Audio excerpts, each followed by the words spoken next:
আসসালামু আলাইকুম রহমতুল্লাহ বরকাত। বাংলাদেশ সরকার যদি চায় ফিলিস্তিনে যদি লোক নেওয়ার জন্য কে কে যাবেন আপনারা? এখানে যুদ্ধ করার জন্য কে কে যাবেন? বডি ফডি ঠিক আছে তো? সবাই বডি ঠিক করেন ইনশাআল্লাহ। আমি রেডি আছি যাওয়ার জন্য। আপনারা রেডি আছেন? কমেন্টে জানাবেন। আমি রেডি আছি ইনশাআল্লাহ।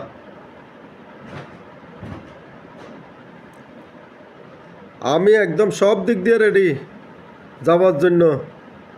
দাঁড়ি লম্বা দেখে আপনারা বলবেন না, বুঝবেন না, মানে আমি একদম বুড়ো হয়ে গেছি ইনশাআল্লাহ। আমি সব কিছু করতে পারবো ইনশাআল্লাহ। দোয়া করবেন ফিলিস্তিনের জন্য, নামাজ পড়ে দোয়া করবেন সবাই।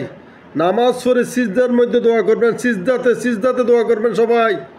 সিজদাতে, নামাজের সিজদাতে দোয়া করবেন।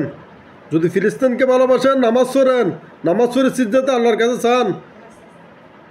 ফিলিস্তিনকে স্বাধীন করে দেওয়ার জন্য আল্লাহর কাছে চান। ইসরায়েলকে যেন ধ্বংস করে দেয় আল্লাহ, ইসরায়েলকে যেন ধ্বংস করে দেয়। আসসালামু আলাইকুম রহমতুল্লাহ বরকাতুহু।